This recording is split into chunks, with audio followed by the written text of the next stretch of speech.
সকলকে নমস্কাৰ, মই প্ৰদীপ। আনে আমাৰ ওপৰত কৰা মন্তব্যৰ ওপৰত আমি কি ধৰণৰ প্ৰতিক্ৰিয়া ব্যক্ত কৰোঁ, আমি তাক কি ধৰণে গ্ৰহণ কৰোঁ, তাৰ ওপৰতে আমাৰ জীৱনৰ বহু কথাই নিৰ্ভৰ কৰে। আজি মই আপোনালোকক এজনী দুখীয়া বিধৱাৰ একমাত্ৰ ল'ৰা এজনৰ কথা ক'বলৈ ওলাইছোঁ। এই কাহিনীটো আজিৰ পৰা প্ৰায় 10 বছৰ আগৰ কথা।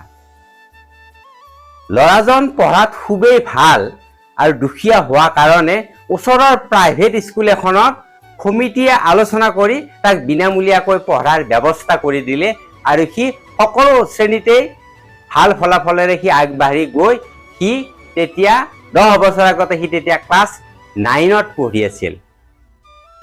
আৰু সেই সময়ত আমাৰ যি মাঘ বিহুৱে হওক বা বহাগ বিহুৱে হওক বিভিন্ন উৎসৱবোৰত সাধাৰণতে বিভিন্ন প্ৰতিযোগিতা পতাৰ ব্যৱস্থাটো আছিল, আজিও আছে। আৰু সেই প্ৰতিযোগিতাৰ ভিতৰত এদিনাখন মাঘ বিহুৰ সময়ত এটা উদযাপন সমিতিয়ে কি কৰিলে, থিতাতে লিখা ৰচনা প্ৰতিযোগিতা পাতিলে। সেই ল'ৰাজনেও তাত অংশগ্ৰহণ কৰিলে আৰু সেই ৰচনাৰ প্ৰতিযোগিতাৰ বিষয়টো আছিল যে তোমাৰ জীৱনৰ লক্ষ্য কি।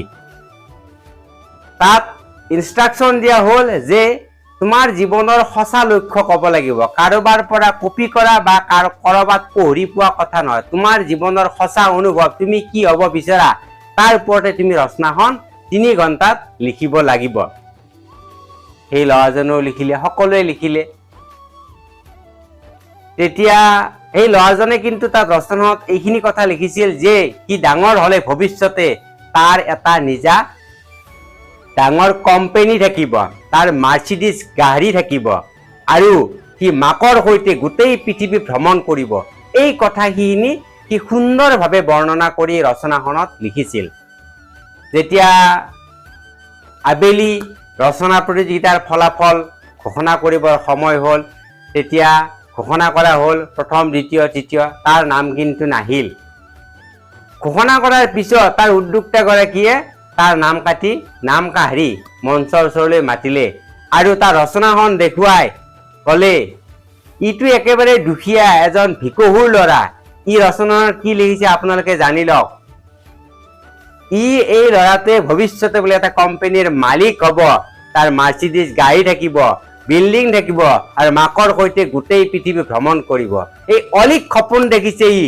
এনেকুৱা ধৰণৰ বিভিন্ন মন্তব্যৰে তাক খুব বেয়াকৈ ক'লে গোটেই ৰাইজৰ সন্মুখত আৰু তাৰ ৰচনাখন দুটুকুৰা কৰি চিৰি তাৰ ওচৰলৈ দলিয়াই দিলে। সি কান্দি উঠিলেও সেই দলিয়াই দিয়া তাৰ ৰচনাৰ দুটুকুৰা সি লৈ ঘৰলৈ আহি সি মাকক গোটেই কথাখিনি ক'লে। তেতিয়া মাকে ক'লে, তই সঁচাকৈ এটা কোম্পানীৰ মালিক হ'ব পাৰিবিনে? তেতিয়া সি ক'লে, মই নিশ্চয় পাৰিম মা।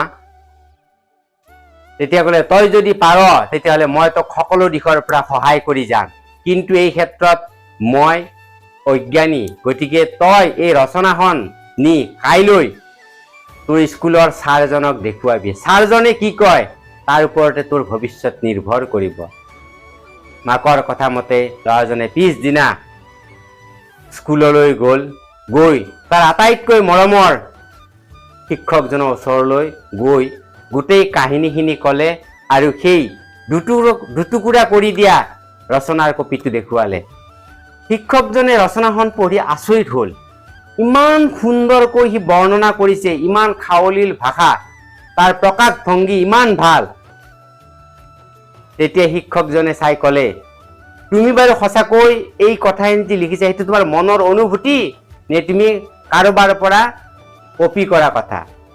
তেতিয়া সি ক'লে, নহয় ছাৰ, মই জীৱনত এটা কোম্পানীৰ মালিক হ'মেই যদিহে মোক আপোনালোকে সহায় কৰে।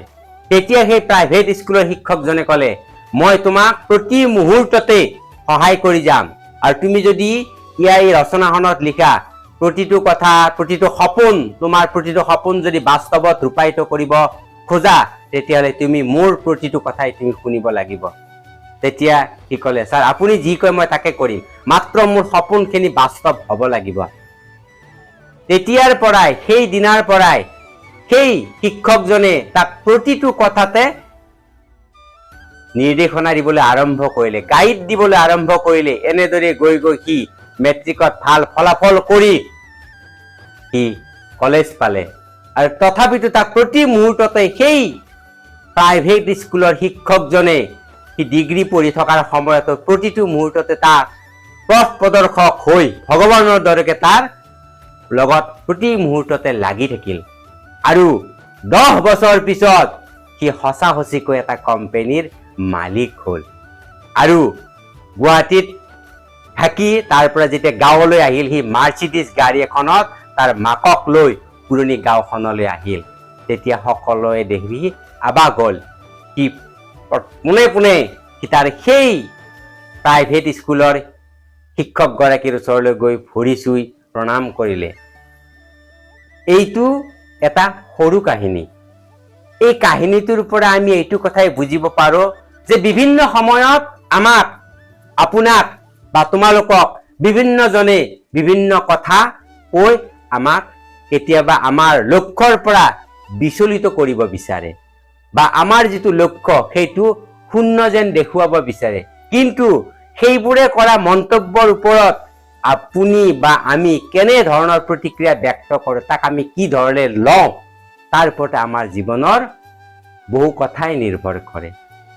সেই বিধৱাৰ একমাত্ৰ ল'ৰাজনে সেই যেতিয়া তাৰ ৰচনাখন দলিয়াই তাক তিৰস্কাৰ কৰিছিল, তেতিয়া সি সেইটো চেলেঞ্জ হিচাপত লৈছিল আৰু তাক সেই চেলেঞ্জত সহায় কৰিছিল সেই প্ৰাইভেট স্কুলৰ ভগৱান সদৃশ শিক্ষকজনে। তাক প্ৰতিটো মুহূৰ্ততে পথ প্ৰদৰ্শক হৈ, যেনেদৰে অৰ্জুনৰ ৰথৰ সাৰথি হৈ কৃষ্ণই অৰ্জুনক পথ প্ৰদৰ্শন কৰি কুৰুক্ষেত্ৰ যুদ্ধত জয়ী কৰিছিল, ঠিক তেনেদৰে সেই প্ৰাইভেট স্কুলৰ শিক্ষকজনে কৃষ্ণৰ ৰূপত অৱতাৰিত হৈ সেই ছাত্ৰজনক তাৰ জীৱনৰ লক্ষ্যত উপনীত হোৱাত প্ৰতি মুহূৰ্ততে সহায় কৰি গৈছিল। আমি আজি সেই শিক্ষকজনক আমি নমস্কাৰ কৰিছোঁ আৰু আশা ৰাখিছোঁ এনেকুৱা শিক্ষক প্ৰতিজনেই যেন এনেকুৱা একোজন শিক্ষক হয় যিয়ে ছাত্ৰৰ জীৱনৰ গতি সঠিক ৰূপত পৰিচালিত কৰি এজন সুনাগৰিক তথা দেশৰ সম্পদ কৰি গঢ়ি তোলে।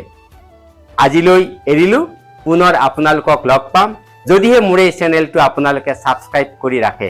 ভাল লাগিলে লাইক আৰু শ্বেয়াৰ কৰিব। নমস্কাৰ।